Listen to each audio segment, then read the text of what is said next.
From the campus of Yale University, this is Business Talk with Jim Campbell, nationally syndicated across the country on the Biz Talk Radio Network and coming to you from our flagship stations, Yale Radio WYBC and 1490 AM WGCH Greenwich. All talk and all business, 60 minutes of radio with leading figures from the world of business along with the business of politics and sports. The man who changed the world but deemed a failure in his own country, presiding over the collapse of the Soviet Union. We're looking at the legacy of Gorbachev tonight on Business Talk with Jim Campbell. William Taubman is the Bertrand Snell Professor of Political Science Emeritus at Amherst College. His bio of Khrushchev won the Pulitzer Prize, and his seminal new book, Gorbachev, His Life and Times. And we welcome with honor Professor Taubman, and it's our first guest from Amherst. I went to Tufts, so we've competed against you guys. Well, it's nice to talk to a jumbo. Very good. Just as a big picture start, did he change the world? Did he fail? Both. Yeah. He changed his country, but not as much as he wished, and he changed the world, but it, like his country, has more or less lapsed back, at least part way into the situation that he changed. I would say more than part way. Was he too conservative, trying to reform, or was he too fast trying to change a culture? You know, I've talked to him many times, 8 long interviews, and he has talked about being uncertain, both at the time and since, about whether he acted too fast or too slow. I think in retrospect he has decided he probably tried to act too fast because he's learned that Russia cannot be democratized in the 5 or 6 years that he tried, and probably not even in decades. And at one point recently, Gorbachev said it may take the whole 21st century. Wow. Would the Soviet Union, in your mind, have fallen of its own economic inertia regardless of the Gorbachev period? I think the Soviet Union would have eventually collapsed. Whether it would have taken 10 years, 20, 25, 30, we don't know. But I think it would have collapsed, and if it had collapsed, or when it collapsed, it probably would have collapsed in a sea of blood, like most empires. Yeah. So in that sense, even though Gorbachev failed to democratize it, he nonetheless presided over its end in a relatively nonviolent, bloodless way. You talk about that he feels it may take the whole century. Is the issue that Russia just has to have or is comfortable with autocrats from the era of the czars on up to the latest version, Putin? Well, if you look through its history, you see centuries of authoritarianism, and then almost 1 century of totalitarianism under the Soviets, and 7 months perhaps of chaotic democracy in 1917, and then 3 or 4 years under Gorbachev. So the weight of tradition and habit is just overwhelming. You wrote The Life and Times of Khrushchev as well. How do you compare and contrast them? Well, Khrushchev started what Gorbachev tried to finish. Khrushchev started reforms. He denounced Stalin. There was a thaw in culture under his rule, but then he got scared and retreated, and even as he was retreating, he was kicked out. Gorbachev came in much better educated, much more sophisticated, much more ambitious, and went far beyond what Khrushchev had tried to do, only to be thwarted in the end himself. Do you give the primary credit for ending the Cold War to Gorbachev, to Reagan, or again inevitable? Well, I think they both contributed, but I give the primary credit to Gorbachev, and I have a way of trying to sum that up, and this is it. I say, let's imagine that there was Gorbachev but no Reagan. I think the Cold War would have ended because somebody like George Bush the first, as he eventually did after Reagan, would have warmed up to Gorbachev and they would have ended the Cold War. Now reverse the situation. Imagine Reagan but no Gorbachev. I think the Cold War would have gone on because Reagan would never have had a partner. Who would have been the Soviet leader? Somebody like Ligachev or Romanov, one of the other troglodytes in the Kremlin, and the Cold War would have continued. For those that are maybe younger, the terms Perestroika and glasnost, what exactly do they mean in the context of Gorbachev's usage of them?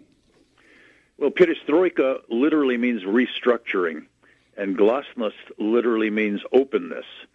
But Gorbachev gave them a far more expansive meaning. Perestroika, for him, became an attempt to transform the Soviet system, and in the end, he did destroy the communist regime. And glasnost, starting out as an effort to create greater transparency about government actions, eventually became free speech, or almost entirely free speech. The question on Perestroika that destroyed the Communist Party, was that his intent? Not originally. Yeah. No, he came in hoping to modernize the Soviet Union, make it more efficient and somewhat more humane. But when he began with moderate economic reforms and they didn't produce much in the way of results, he resolved to break what he took to be the resistance of the Communist Party. And in the end, he broke the party itself. Now, I don't think this was only a response to the resistance to his initial reforms, because if you look back over his life, as I do in my book, you see that he had been evolving a kind of worldview which was close to what the Prague Spring had attempted. That is, communism, or as he would have put it, socialism with a human face. And that really amounted to transforming the Soviet system and crippling the Communist Party. Interesting. I'm going to put Gorbachev on the couch now. One of the things that's always fascinated me in the business world is someone like a Jack Welch works his way up 30 years in General Electric, gets the CEO job, and then basically blows up the company. Gorbachev is similar, worked his way through the system. What is the psychology of how he was able to do that? Well, this takes me several chapters to explain in the book, but I'll try to boil it down. I think it begins with a childhood which is really remarkable. He grew up in terrible times, born in 1931. Famine, collectivization, World War, Nazis occupy his village. Both grandfathers sent to the Gulag. I mean, a total horrible era. But he emerges from it as a young man with confidence, self-esteem, optimism about the future, and trust in other people. And that then comes to the fore once he has power. He has the belief in himself. He believes he can change his country, and he trusts his fellow citizens to make democracy work. Now, I don't say that that automatically follows from that childhood, because there are lots of stages in between. Moscow University, climbing the party ladder. But you can see this character evolving as the years go by to the point where he dares to try to change his country and the world. Well said. Is he bitter that he's so hated in his country and revered in the world? Is he at peace with it? Well, he doesn't like to admit that, but I think you can see it. I mean, one thing he's done is decided to stay on and live and die in his own country. Mm-hmm. He could have moved to Germany. They would have welcomed him with open arms. He could have moved to the United States, but he's staying on, and it's a kind of stubborn determination to show that he is not abandoning his country, even when, in a very real sense, his country has abandoned him. Yeah, I think you say in the book even his daughter did move to Germany. Yeah, that is particularly sad, because throughout his life, his wife, dear wife Raisa, was always by his side. Even when she became ill, she insisted on traveling with him. And then after she died, his daughter either lived with him or lived next to him and traveled with him, taking on the role of his wife in that sense. And if now she spends most of her time in Germany, what does that mean? He's alone in a big empty house outside of Moscow with a couple of bodyguards and chauffeurs and chefs, and it pains me even to think about it. And in fact, that was going to be my next question as we finish off the last minute and a half here is how important was she as a partner? No other Soviet wives were even seen. And you also describe him in the book at her death as him saying that he's guilty, he did her in. Talk about that. Yes, this is a very sad thing. She dies of leukemia in 1999, and he says, I am guilty, I did her in. I think what that means is that he led her into a life for which she was temperamentally not suited. She appeared to be, as she was, a beautiful, sophisticated woman, the real first lady the Soviet Union had ever had, after a bunch of women who sort of looked like tea cozies. They were grandmas, babushki. So she appeared to fit the role, but in fact she took everything very hard. She was much more sensitive than he to criticism of him as well as her, and she had a stroke during the abortive coup against him in August 1991. You listen to Business Talk with Jim Campbell over the Biz Talk Radio Network, 350 stations around the country. We'll be back for the next segment. We'll look at the rise of the dirt-poor farm boy from the Stalinist era.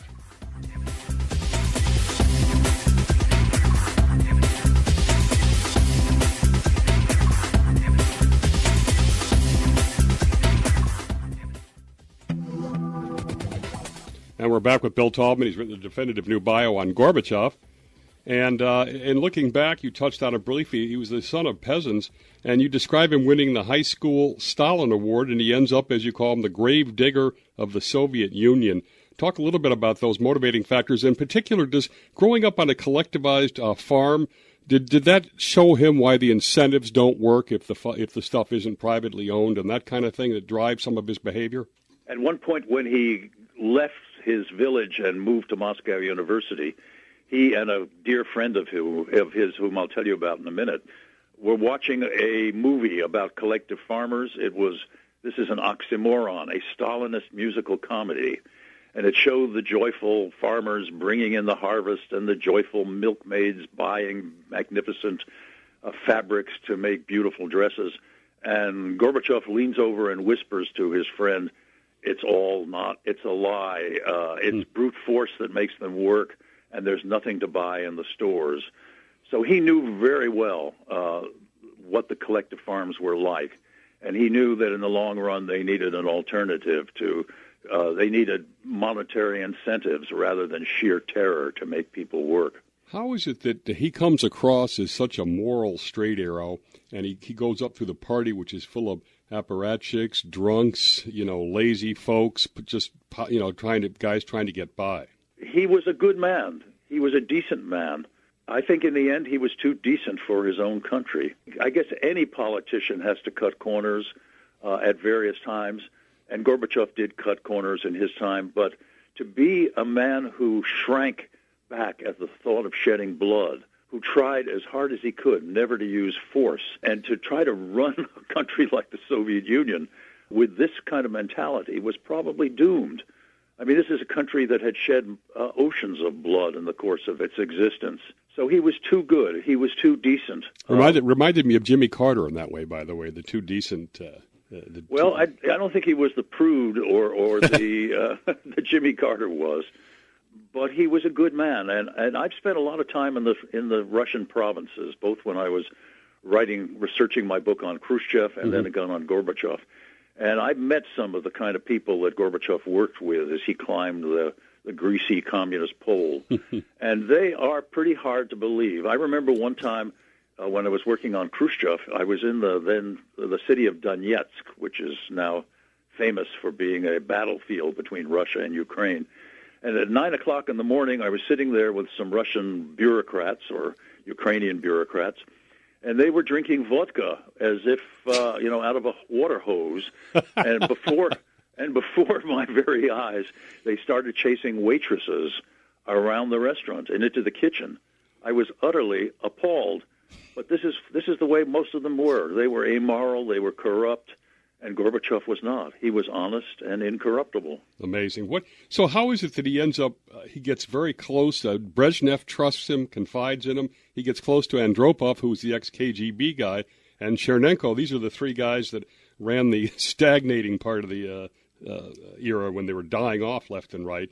How does he get close to all of them and basically gets pulled up? Well, the fascinating irony is that his very virtues, Gorbachev's very virtues, made him attractive to them. They were old, they were cynical, but they had once been idealists, and they knew that their country was in trouble. And they suddenly saw this young communist rising star who reminded them of what their idealism had originally been about. And the thought that this guy had coming out of nowhere with his higher education and he'd become an intellectual and he had a wonderful wife and he treated her very well. I think they were pleasantly surprised, perhaps even amazed, and decided that someone like him ought to be promoted and eventually made the leader of their country. Fascinating. Did he fundamentally get caught between the reformers and the hardliners, sort of in that middle area? Absolutely. He got caught between communist hardliners on the one side and on the other side, radical Democrats. That is, Democrats who wanted to move his reforms faster than he did. Yeltsin eventually became their leader. On the other side, the hardliners eventually conspired against him and and put him under house arrest in August 1991. And Gorbachev, true to his character, tried to reconcile them. But in effect, what he was trying to do was reconcile the irreconcilables, and they wouldn't follow him. He believed in consensus. They were determined to fight. He believed in compromise. They thought that was a dirty word and a sign of weakness. Shouldn't he have tried harder, or shouldn't Yeltsin and him have been allies?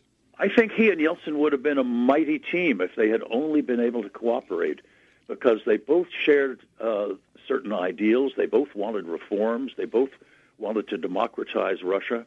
But they had different styles which would have complemented each other. Gorbachev was calculated and calm. Yeltsin was a sort of populist, explosive, impulsive. Yeltsin would have appealed to masses who thought Gorbachev was weak and indecisive. Gorbachev appealed to intellectuals who thought Yeltsin was a loose cannon. But they couldn't bring it off. They couldn't cooperate, and worse than that, they hated each other and undermined each other. And one of the sad things about Gorbachev's story is that if you look very closely at their relationship, you see that Gorbachev, in effect, contributes to creating Yeltsin as his gravedigger by humiliating him, which Yeltsin then returns in spades. Interesting. And Gorbachev initially, he focuses on law and order and anti-alcohol before the consumer benefits and improving the standard of living. That was a mistake too, wasn't it?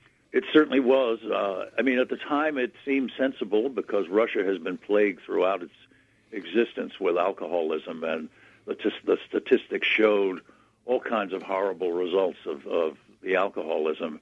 And more than that, both Gorbachev and his wife had brothers who drank themselves, in effect, to death. So it was quite natural that they started in this way. But it went too far, as things always go too far in Russia.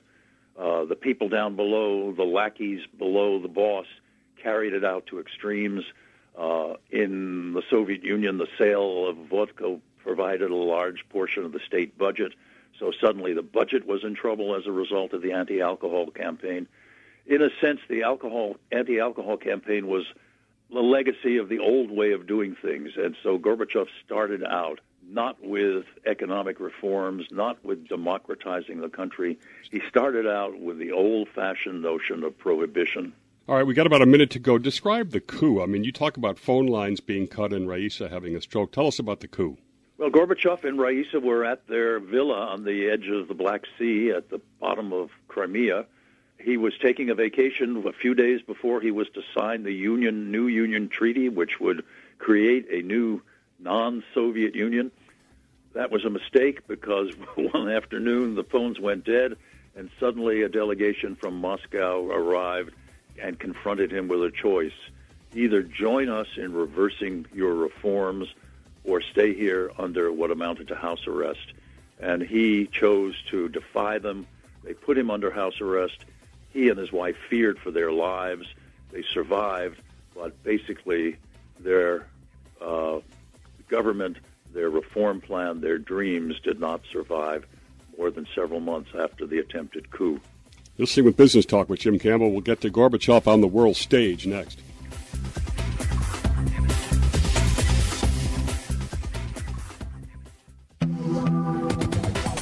We're back with William Taubman. He's got a book, Gorbachev, His Life and Times. He's been working on it since 2005, and it's just out.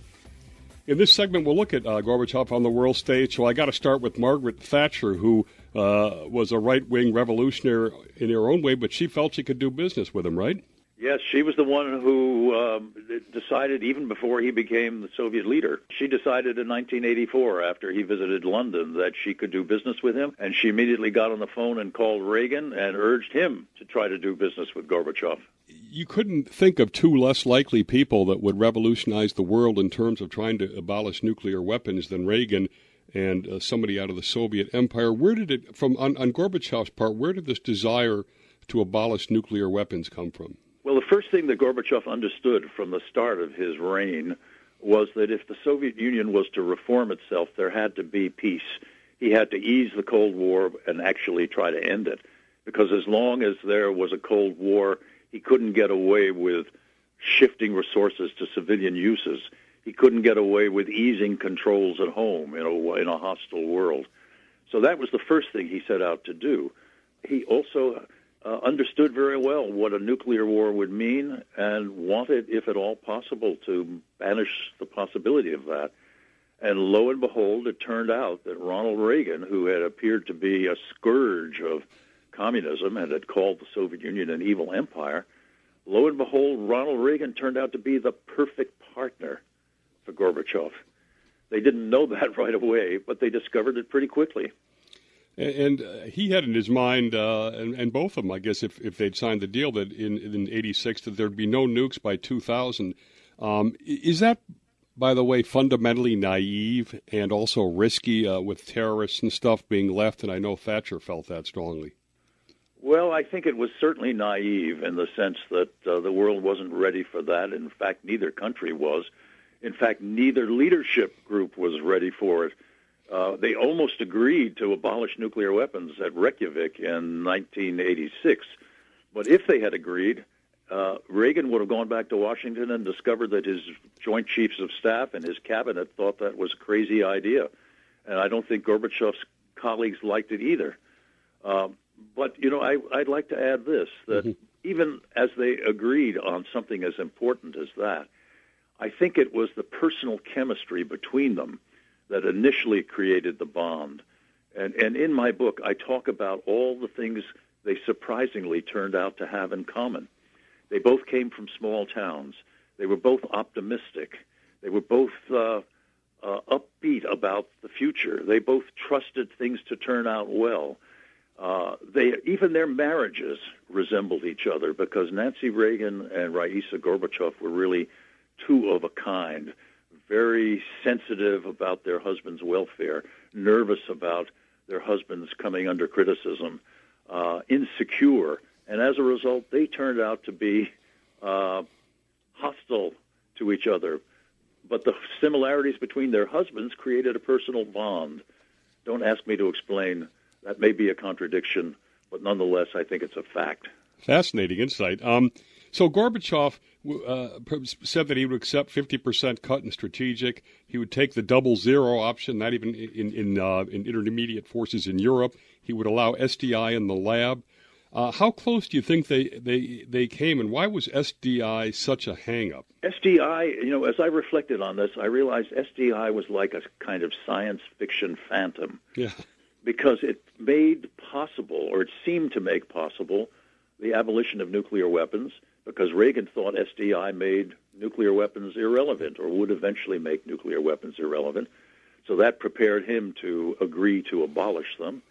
But SDI struck Gorbachev and the Soviets as a weapon in itself, which might make it impossible for them to retaliate, and thus would vitiate the whole strategy of deterrence. So it was as if this science fiction phantom of SDI, on the one hand gave, and the other hand taketh away. It gave the possibility, provided the possibility of eliminating nuclear weapons, and then made it impossible to do so. If we move to Helmut Kohl now and the whole German reunification, how do you think Gorbachev handled that? And he was criticized for, quote, letting Eastern Europe go, and then the German reunification, and then NATO expanding into Eastern Europe, and on and on. Well, Gorbachev's handling of Eastern Europe and Germany looks on the surface very puzzling. And it looked very puzzling at the time to the Americans and the Germans. Puzzling in the sense that they never expected Gorbachev to agree as quickly and as readily to the reunification of Germany. And they certainly didn't expect Gorbachev to agree that a unified Germany could remain in NATO. And yet he agreed to both. And at the same time, he allowed the East European allies, former satellites, to break away from the Soviet Union. So this is a mystery. What explains it?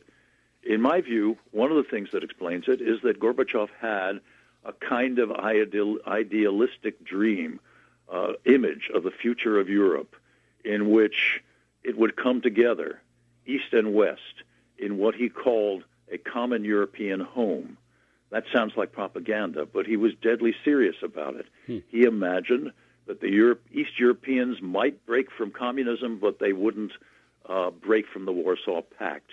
As the Warsaw Pact, that is the counterpart to NATO, began to crumble, he thought, well, that isn't the end of the world either, because if East and West Europe converge, if NATO disappears as well, all of Europe can live in peace. So this was the kind of idealistic dream that underlay his calm when East Europe began to break away, and his willingness to see both the reunification of Germany and its remaining in NATO. In retrospect, this too looks naive, because we know that NATO has not disappeared. It has expanded all the way to the borders of Russia, taking in all or almost all of Eastern Europe, the Baltic states as well. It's even considered expanding into Ukraine and Georgia. So this is another area where Gorbachev had a wonderful hope for the world, but it didn't work out the way he dreamed. It's just more amazing that he got to the position he got to with this level of idealism. What did he think of Mr. Gorbachev tear down that wall? Well, I think Reagan's got a lot of credit for that, as if his very words led to the collapse of the wall. That's not really the case. What led to the collapse of the wall were the changes in East Germany and in Eastern Europe, the liberalization, the unrest. And that in turn was triggered by the changes in Russia, in the Soviet Union. Of course, the East Europeans contributed to their own liberation, but Gorbachev allowed them to do so. Reagan is out there on the edge with those wonderful words, but Gorbachev didn't tear down the wall. The Germans did. And Gorbachev, I think, deserves the credit for allowing the whole process to begin. Now, the Soviets were in Afghanistan and failed miserably. We've been in Afghanistan, and you wouldn't say we've been too successful. Did Gorbachev have that right, too, getting out? Well, when Gorbachev came in, I learned he had a little to-do list in his vest pocket. And the top of the list was exit from Afghanistan. So he was determined to do so, and it turned out pretty quickly that most of the people around him in the Politburo were willing to do so as well. But it still took until 1989, that is 4 years after Gorbachev took over, for them to get out. And it was a painful process. When you look back at it, your first reaction is to say, why did it take them so long to get out? But now look at us. We've been there since, 2003, and there's no end in sight. So what I originally thought was Gorbachev's slowness to get out turns out to be speed, and we may never get out ourselves. Yeah. Reagan, called them the evil empire, and then, sits down with Gorbachev. Does Reagan get the credit for overcoming his evil empire, or sort of view, or you're saying that Gorbachev was what basically facilitated with their personal relationship? Well, I think Reagan deserves a lot of credit, and you can see it by looking closely at Reagan and his talks with Gorbachev, their interaction, their agreements, their meeting of the minds, their personal bonding. But there's another bit of evidence, and that is when George Bush comes in 1989, he tells Gorbachev, when they meet at Governor's Island in New York in December 1988, that he's going to pick up and continue Reagan's policies. Reagan, meanwhile, has said, evil empire, that was another era, that was another time. But what does Bush do? He steps back, he retreats, he declares a pause, and months go by before they resume the kind of relationship that Gorbachev had with Reagan. I think that this was very unfortunate, because this was a moment when Gorbachev was doing well, was still popular. He could have benefited at home from signing the Strategic Arms Agreement with the United States, which in fact was delayed until 1991. But Bush, and especially people around him like Cheney and Scowcroft and Robert Gates, turn out to have told Bush, well, in effect, Gorbachev may be another smiley-faced communist. Is he for real? Is he lulling our vigilance with his... Is he smothering us with kindness? Scowcroft said that. So I think all of that shows that Reagan saw the light, at least as I understand it, and it took Bush almost a year to see it again. Interesting, and you get the feeling in your book that that Gorbachev's really personally hurt by that sort of interregnum delay that Bush put in. We're coming from our flagship stations, WGCH, Greenwich, Yale Radio, WYBC, and we'll be back with our final national segment, The Gorbachev Legacy, next.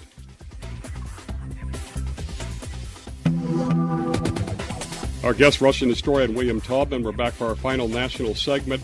And, Bill, in the Gorbachev legacy, where do you put him? There's Reagan's, Thatcher's, there's Nixon, who dealt with architectural, world order architecture. Where do you put him? Well, I view him in the end as a tragic hero. Hero in the sense that he destroys the last gasp of totalitarianism in the Soviet Union. He transforms the system. He destroys the Communist Party. He creates the groundwork for democracy in the future by allowing free elections and creates a functioning parliament instead of a rubber stamp. He ends the Cold War. He reduces the danger of a nuclear holocaust.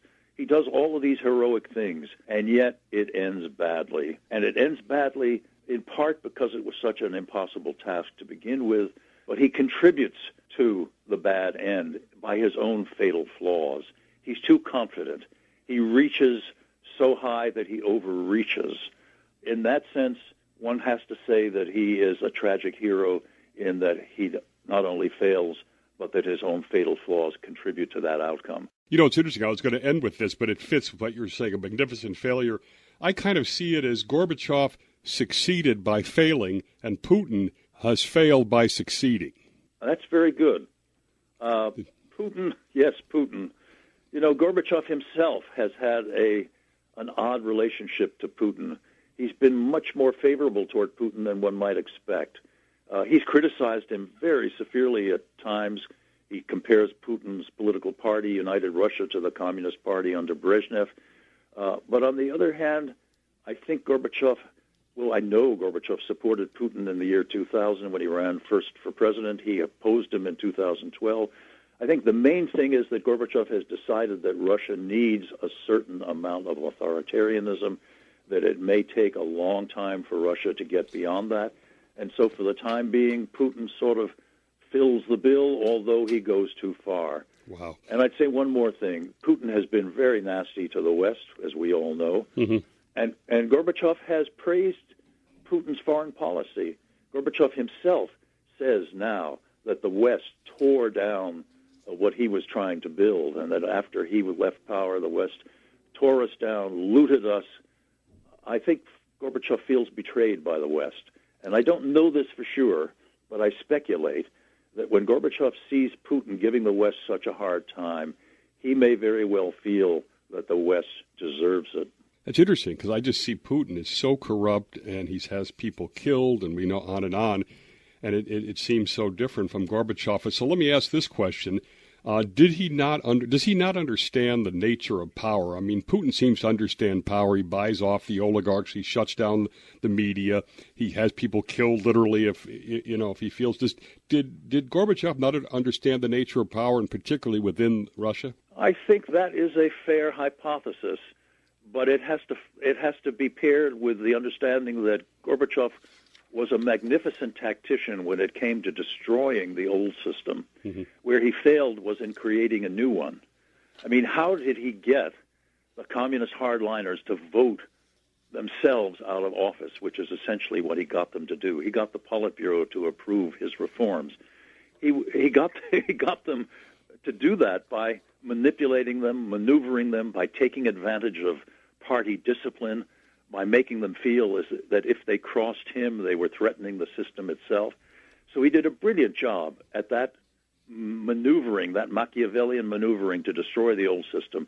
But when he tried to create a new one, a democratic one, with elections and all the rest, he didn't do as well. And along came Yeltsin, who did better, and along came Putin, who hasn't reestablished totalitarianism, but he has established at least the kind of authoritarianism that Russia has known for so long.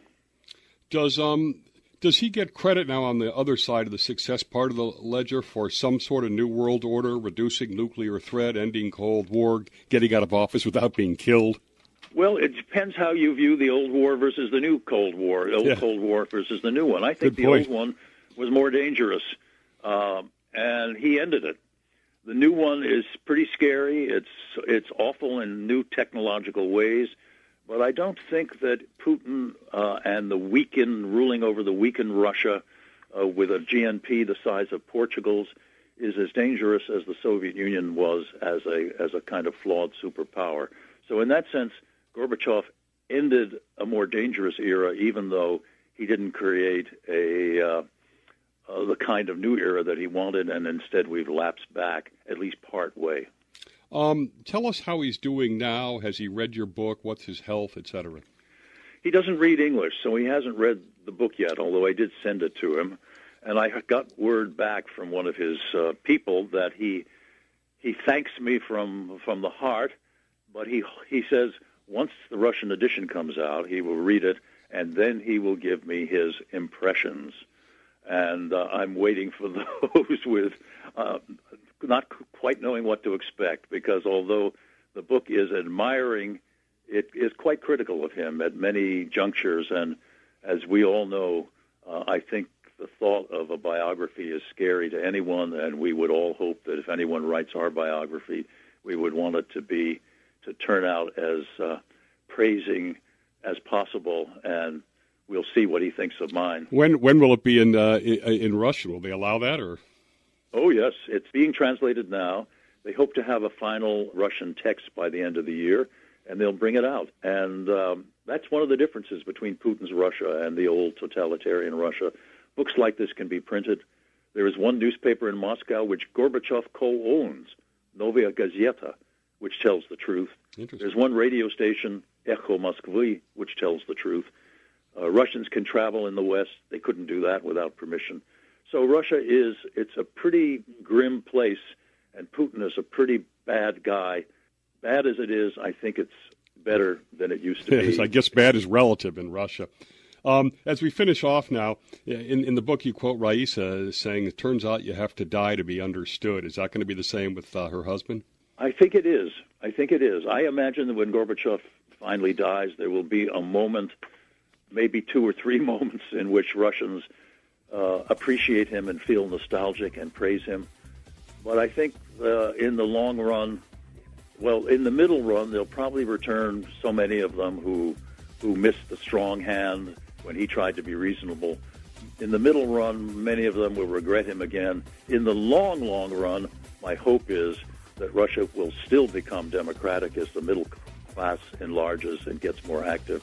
And in the long, long run, I hope Gorbachev will be seen with the respect in Russia that he deserves.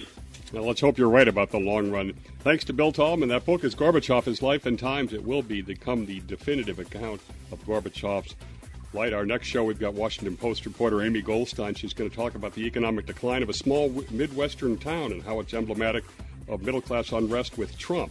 Thanks to William Taubman. Thanks to our national audience for listening. We'll see everybody next Sunday on Business Talk with Jim Campbell.